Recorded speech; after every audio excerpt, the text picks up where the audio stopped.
Welcome to Learning Aloud, a podcast from the Organizational Dynamics community at the University of Pennsylvania, produced to inspire purposeful leadership practice and transform organizational experience. I am your host, Stephen G. Hart.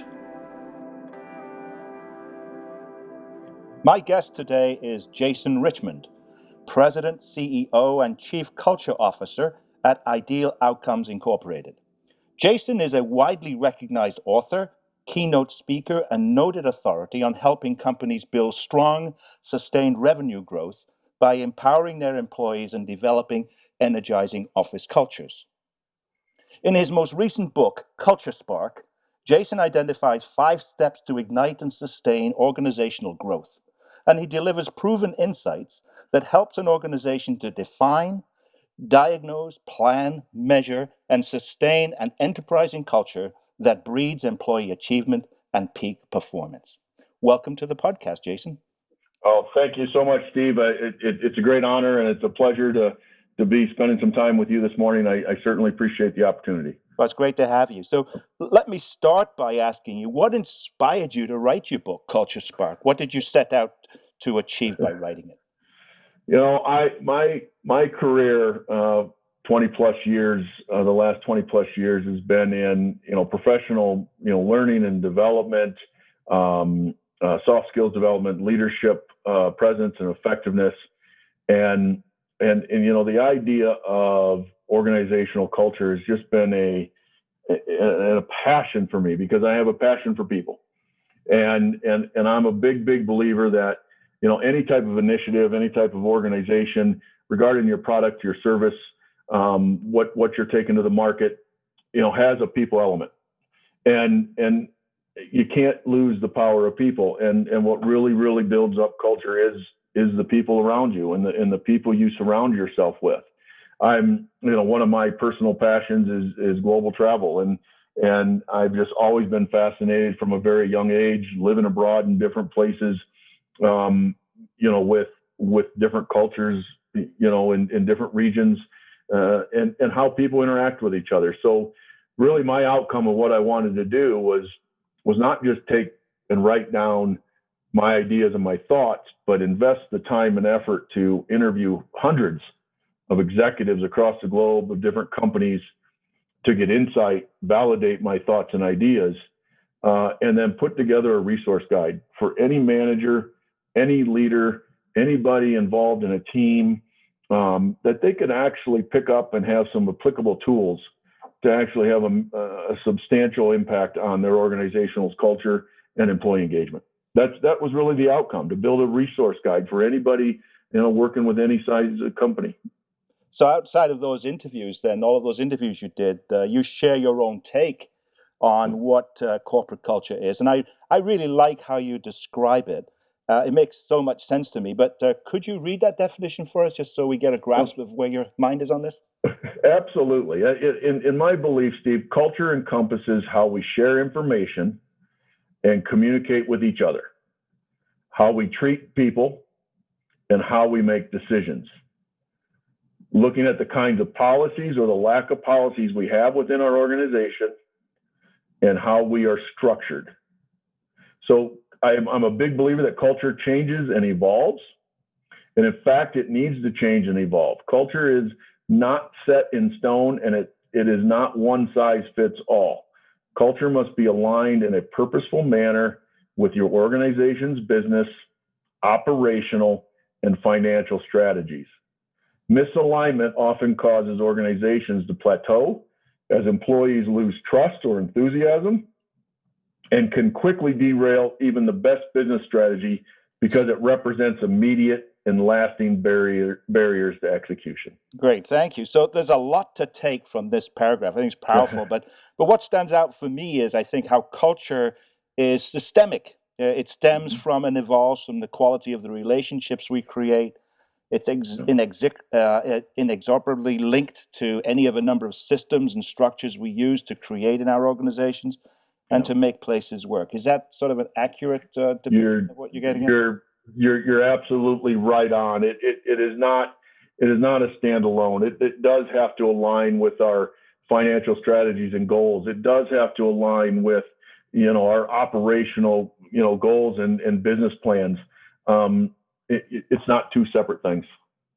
Yeah, so we're recording this interview in the continuing pandemic across the globe, and but I was rereading the book over the weekend and realized that a segment of the book that you wrote about before the pandemic took place still seems very relevant to me today. You write in the book that these 5 issues: complacency, disconnection to values and disconnected values, ego, misaligned processes, and mismanagement lead to the bigger one: a company culture teeming with disengaged employees. Yeah. And this is an international predicament that needs to be resolved. So, how pervasive is employee disengagement today, and what can an organization do to avoid becoming a victim of these issues and prevent creating a culture of disengagement? Yeah, and really, recent studies, and there's a lot of different research and studies about employee engagement, but across the globe right now, it's pretty safe to say that research has proven that 55 to 60% of all employees are at some level of disengaged with their organization, and that's a scary statistic to me. Because that ultimately impacts performance, longevity, growth, just their whole organizational culture. Your other question there: how do we curtail, or how do we trend that the other way? Steve, I write a lot about, and I've done a lot of insight about a couple key concepts in leadership, and it links to engagement. And one is authenticity. Mm-hmm. I thought my belief is that authenticity was an absolute power tool before the pandemic, and I think it's even heightened now. People want the real deal. We're going through a pandemic. Look at the levels of emotion that employees have gone through, from starting to work from home and thinking it was a short-term thing, and now studying it across nine months. So the level of fear, the level of known, the level of uncertainty at this point, one way to curtail this disengagement is to have authentic leaders. And the other term that I like to talk about, and the other thing I work with a lot of leaders, is being transparent in your communication, right? Being open, honest, transparent, open to receiving questions or insight, and being very transparent and being very authentic in the way in your leadership style and your tendency. I think those two things can make a major impact in your engagement within your organization. Yeah, and still very relevant to today in the more isolated situation we find ourselves in. I've always had a belief that leaders do play a vital role in the creation of an organization's culture, and how they model the desired behaviors and demonstrate their values, I think, is key to shaping that culture and sustaining it. How do you think about the role that leaders play specifically in creating a culture? And what are some of the critical traits of leaders who are good at this? Yeah, I think my belief is that leaders are the kingpin, especially that middle level management leadership role. I mean, they are the voice piece of messages, going up and down throughout an organization. And I in my book, I reference a Harvard Business School research project. It was done by Dr. James Heskett and Dr. John Cotter. And I think this answers this question really well. The research was how corporate cultures of over 200 companies affected their long-term economic performance, right? In a nutshell. And their research and their findings and their paper was published in Corporate Culture and Performance. And what they found is that strong corporate cultures that really facilitate adaptation, that are really, really built to adapt to a changing world, are associated with strong financial results. And there's no organization out there currently today that hasn't had to adapt in certain ways. And the more successful ones have adapted and pivoted quicker and more effectively. So they defined what strong corporate culture is.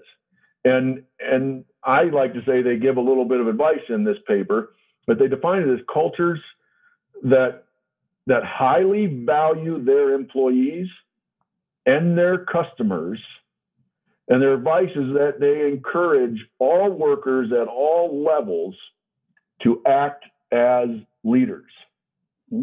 So demonstrate those leadership traits. And over the length of this study, they came back with some research as the companies they've studied. And what they found is, consistently annual revenue growth, employment growth, stock price growth, net income growth. I mean, that is the role of a leader. And strong corporate cultures, strong organizational cultures encourage and provide the environment to allow all employees to demonstrate leadership traits and be a leader within their organization, not necessarily having to be a manager. So what does culture contribute to a person's feeling of belonging then in an organization? What's the connection there? I'm glad you brought that up because you and I have talked about this before. I think with the pandemic, it's always been important, the sense of belonging. I think years past you might call that word empowerment, right? Feeling and purpose, importance.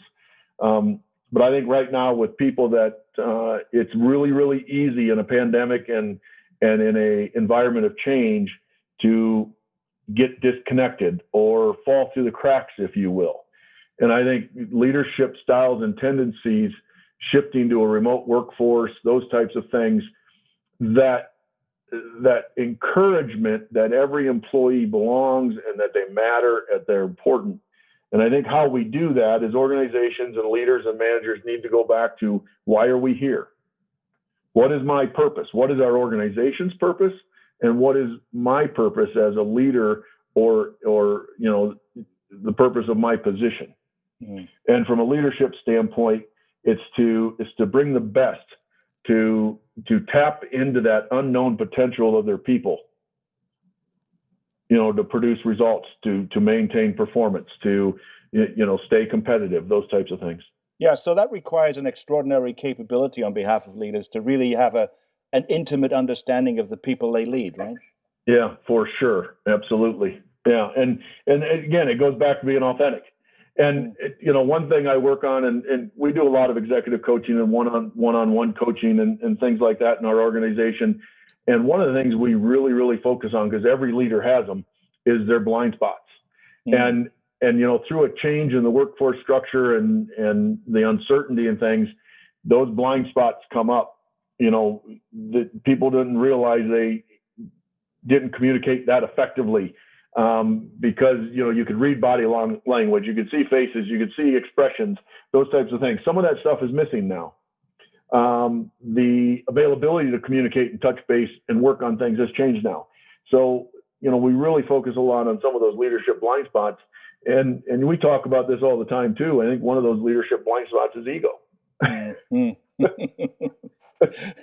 One of the things I think is going on in our situation right now is leaders will tend to be more prone towards a command and control style of leadership when the chips are down and we're in difficult circumstances, right? So how does things like tolerance for difference and diversity and inclusion play into a leader's mindset in these difficult times? It's changed our world. I'm not, I try very hard not to be, I don't get into a political mindset, but, from our external world and our political environment, our social environment, everything that all the external factors that are going on in people's lives, in their cities, in their communities, in their churches, all of these things are being brought into the workforce, I think, at a higher degree and a higher level than ever before. Diversity and inclusion is one of the top, probably I would, 3 important strategic initiatives across the globe today for organizations of any size. And if you're really going to focus and be fair and be honest about diversity and inclusion and belonging, you have to be tolerant. You have to be open to differences. That's what diversity and inclusion means, is to being open to new ideas and new concepts and new ways of doing things. I think in today's world, Steve, the answer, that's not the way we do things around here, is not a valid answer. Right. Yeah, things have changed dramatically. Even just in you think about when and how work gets done today. So Yeah, much more degree of freedom needed for people in the isolated circumstance yeah, to do yeah, that. The, exactly. the book is amazingly practical, and as a business coach and as an educator, I truly appreciate how practical you have made this book. Well, thank you. It's a go-to resource for me for sure in lots of different things. And rereading it again over the weekend, I was inspired again by its message. But one of the most useful and practical tools I found in your book is what you call the culture transformation model. And tell me more about that model and how it works, if you will. Well, and I'm a big believer in simplicity. And again, early on in our conversation, you asked what inspired me and what I wanted to achieve. And I wanted to produce a very simplified model that any leader or manager could pick up, understand, and incorporate tools. And the first step in this model is define. An organization isn't going to accomplish what they want to accomplish unless they have a really true definition and a plan, a picture or a vision of what things need to look for. And that's really where define comes into place. I've worked with a lot of organizations just recently on a culture engagement, and I started with the executive team, and it was an executive team of 6, and I got to tell you, they were not on the same page of what they thought a high performing culture would be. They all talked about they wanted a culture of empowerment and a culture of engaged employees and a culture of being very customer centric. But a lot of them define those roles or those characteristics differently, right? So getting that executive level on the same page with defining what their culture should be or what they want it to be is step 1. 2, then you go into diagnose.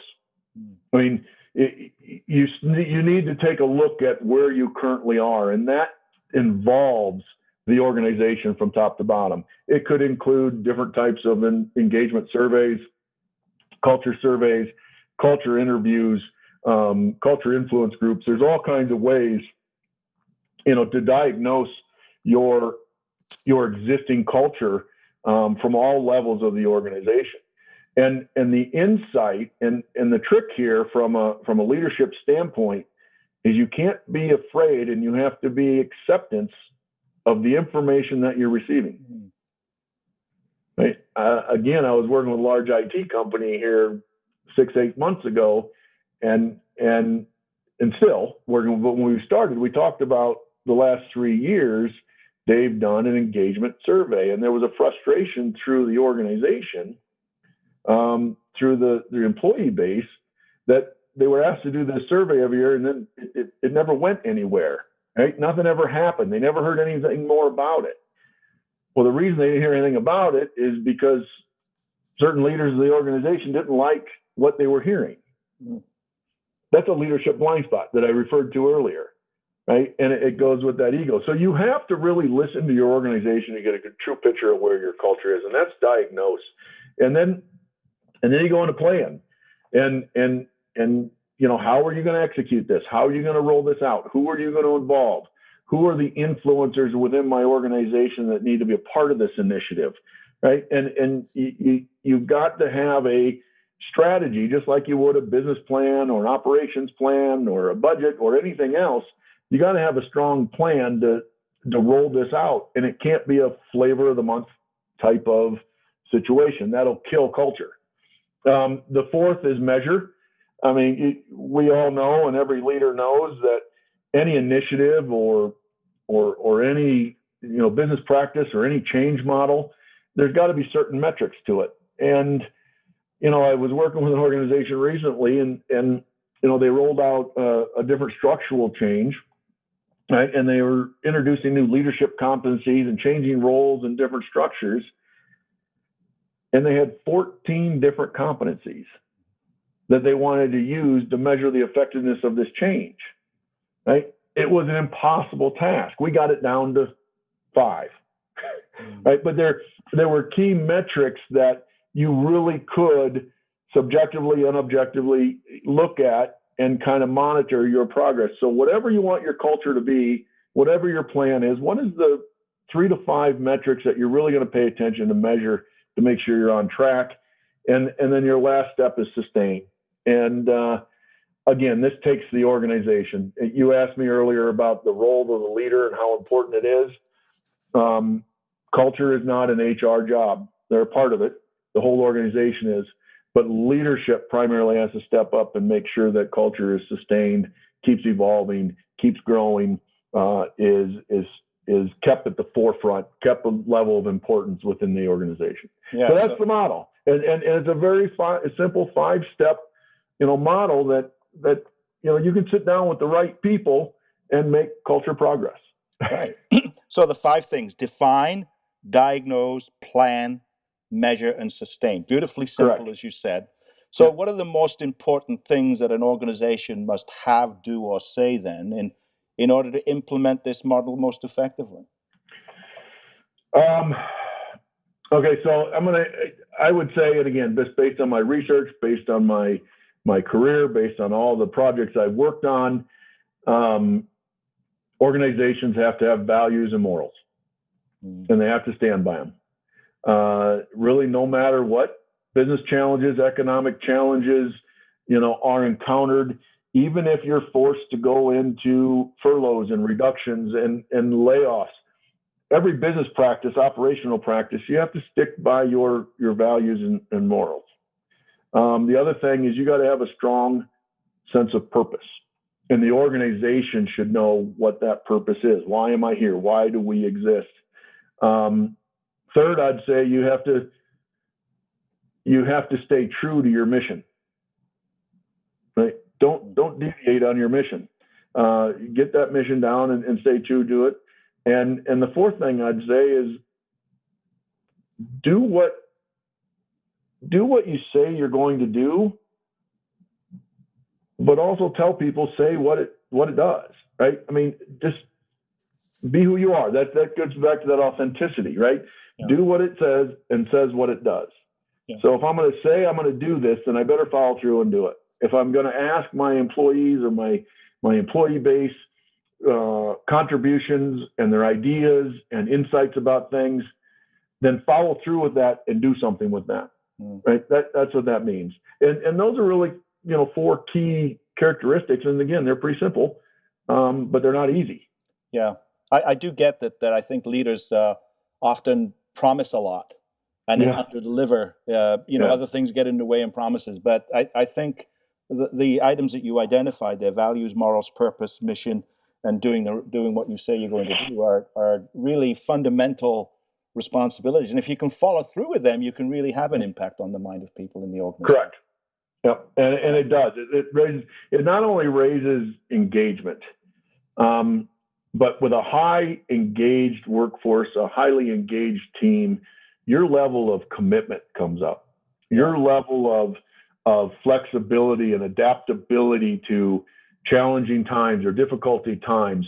I mean, your employees are more willing to participate in tough decisions and solutions with that level of engagement. It's more than just being engaged. It drives to really being committed and being part of solutions, which is pretty powerful. I think a lot of leaders are seduced with the idea that their job is to win the minds of people, but really, when it comes to culture change, it's really about winning the hearts and the mind. Yeah, for sure. Both things. So you suggest in your book that leaders should think about culture transformation as a marathon and not a sprint. And I guess that's another hang-up why people are reluctant to engage in cultural transformation. But so what do you mean by the marathon versus sprint, and what's the long-term thinking around that? It's not a light switch. It takes time. Any type of corporate change or corporate initiative, it's going to take time for the employee base to adapt it, to buy into it, to get them fully engaged in it, those types of things. And Steve, what I mean is it's not a policy, right? It's not, okay, here's our new dress code, implement it, and it's done. We're working with human behavior, human reactions, human emotional intelligence in regards to conflict and inclusion and belonging. that's going to be an ongoing, deliberate focus point for leaderships and executives. And that's what I mean by it's a marathon. Your business plan changes, your strategy pivots, so should your culture. Yeah. I've done a lot of work in my later years with emerging leaders in organizations. And I've come away from that experience tremendously optimistic about the future of business, given the quality of the young leaders I've had the privilege to work and teach. And I wonder, as you think about that, what are your thoughts on how organizational culture might look in the future under the leadership of our emerging leaders in organizations, who seem to me to have some of the sort of innate qualities that we're really trying to that make great cultures? I think our emerging leaders have an immediate adaptation of the inclusion and that all-inclusive communication, and they're comfortable with more of an agile leadership environment that has influencers and decisive. It's not just one person sitting in an office making a decision dictating, but it's more let's get people involved.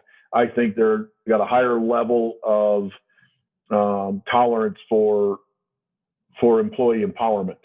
Now, though, there's also an element of risk, right? I mean, you empower your employees to a certain level, but there's also risk consequences too, and so you got to balance all that, right? But I do believe that the new generation of leaders, where we're going, they're building it. They're leading the path. They're the ones that's driving a lot of social and community and environmental change. I see empathy as another sort of overlay of capabilities and qualities in the young people I've had the honor to work with. What's your thought on the importance of empathetic leadership in culture transformation?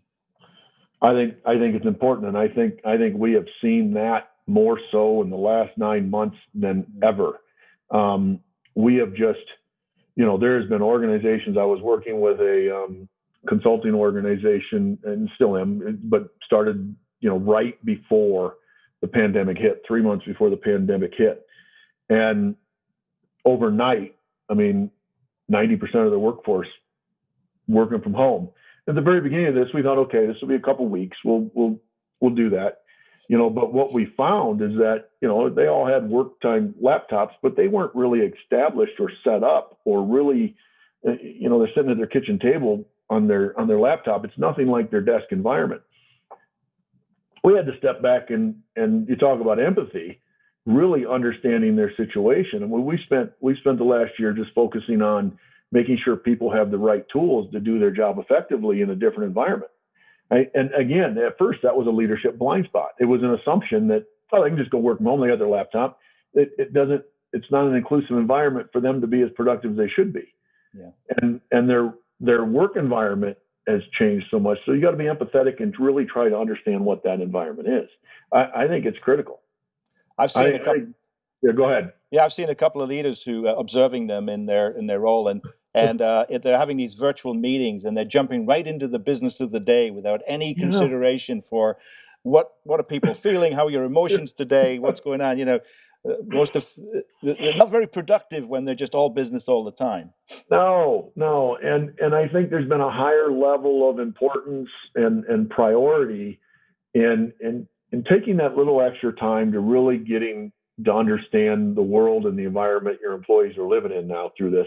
Like I said, I go back to, it's been 9 months, so it's not so much as today, but that element of fear, that element of the unknown, it's just, and how much bombarded we've been with news and ideas and thoughts. So it from an emotional intelligence standpoint, it's affected a lot of people a lot of different ways, and we need to be empathetic to that and understand what that is as a leader. Yeah. Well, I know that your work continues in this regard. Yep. Your teaching, your writing, your speaking, your consulting work that you're doing, and I think a lot of that's led you to getting the first book is always a crazy thing to do. Writing the second one is even more crazy, right? So I hear that you are writing another book. I am. And is it about culture? Is it an extension of what you did, or is it completely different? It is about culture. It is kind of an extension. It's a little bit more around the future of culture and things. What are we dealing with currently in reality? I mean, there's a big section that I'm getting into, and I'm pretty fascinated about it, is about burnout. I mean, we have seen mass change in the way we operate change so much in, Zoom, GoToMeeting, WebEx Training Center, everything, right? And I can't tell you how often I hear now on a daily basis, I've got Zoom burnout, right? But it's impacting our engagement. So just, employee burnout and that type of stuff is a big focus of it. I'm focusing more on how do we retain our workforce and really retain our top talent. How do we work through those difficult conversations? Our business practices probably have changed, and in some ways have changed in a permanent way. There's going to be more change coming from an organization. We're creating a new reality. Business structure is going to have to change. Right? There's going to be fundamental change. So how do we retain those workers? How do we work through that change? So it's going to address some of those types of things. Rethinking our role as leaderships and what our leaders' responsibilities are is a concept or a part. So it's a continuation of culture going into our new reality. If I had to summarize it best, I hope I'm plugging it okay. It sounds good. Yeah, I'm really fascinated with the notion of burnout myself, having experienced it and sort of working with some of my clients. And I'm reminded of what Richard Boyatzis and Annie McKee write in their illumination of a thing called the sacrifice syndrome, where, in trying times like this, the most faithful of leaders, the people who really try to get it right, give more of themselves than they possibly can give because of their will and desire to be of service to their people. And it leads them into this downward spiral of sacrificing. So you've hit on something critically important, I think, which has become a bit of an epidemic during this pandemic. So what's the plan for the book, and when might we expect to see it on the shelf? I am hoping to have it out on the shelf by March 1st. That is my goal. So I'll keep you posted, and we'll start putting some releases and some things out on Amazon, of course, and those types of things. But I'm getting very close. I'm hoping it hits the shelves in the 1st of March. Very good. Well, that's perfect timing for a spring renewal and a reread. Great stuff. Exactly. So we end our podcast in our series 2 now with some open questions that help to give us a bit of a sense of who you are behind the scenes just a little bit. Great. So I'm going to ask you 5 questions. You've not seen any of these yet, so you're interesting to see what your response might be. So question number 1, what is one thing that you would most like to do in your life that you have not yet done? Skydive. Wow. Well, that is a scary proposition for me, but why does it appeal to you? I really enjoy adrenaline. I enjoy a challenge. I enjoy, facing change, and I've been called a lover of change, or a change agent, or a change creator. To keep pushing forward. And I've done a lot of climbing and rappelling, and through my life and through my travels and bungee jumping. I've never skydived. Wow. And I've just never taken that leap to do that. But I want to do that. All right, you got a plan for when you might do that? Coincident with the new book, perhaps? But I could. Maybe that's how we can launch it, right? Could be a stunt. Yeah. I don't have a plan, but it is going to happen. Wow. I would say within 2021 it's going to happen. All right. So the book title could be Free Fall or something. You could. Oh, yeah. There you go. Right? For sure. That'd be great. Good answer. I like that. That's a brave man that takes that on. More power to you. So, question 2: in your opinion, what is one thing the world needs right now to make it a better place to live?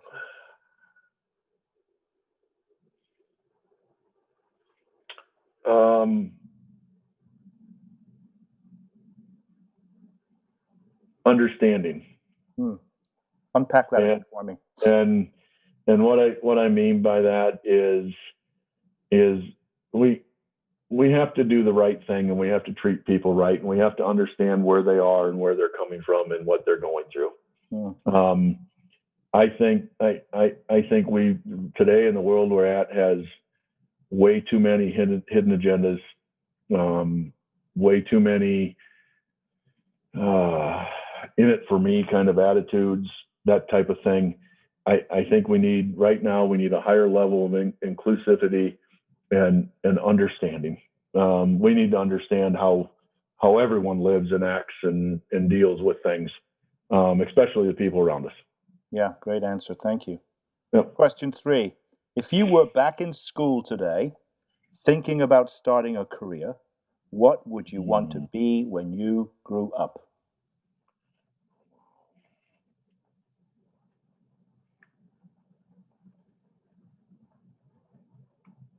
Wow, that is really, really a tough question. I love what I do. I am a people person. I'm an engaged person. But I think if I had to target a type of career and everything, I might say an airplane pilot. That's where that parachuting would come in awfully helpful, right? Yeah, I've taken flight lessons a few times. I've taken a lot of license. I've clocked a lot of hours and things like that. I have a passion for traveling. I think that might be a way I'd, if it was wind all by the clock and I had to pick a profession, I might go that way. There you go. Good. Well, thank you for that. So this might tell me a bit of insight into question 4 then. What hobby or activity outside of your work brings you joy? Scuba diving. What do you find great about that? I've been scuba diving for 20 years, and I try to do it pretty consistently, throughout the year, 6-8 times a year, 10 times a year. But what I find so calming and why I'm so passionate about it is it's another world underwater, 100 foot deep, and it's calming and it's relaxing, and it just puts you in a different place to kind of clear your mindset and allows you to really just be in the moment. Yeah, isn't it true that the most unexplored aspects of the planet are really underwater? Yeah. I mean, absolutely. Now, I haven't been to any of those,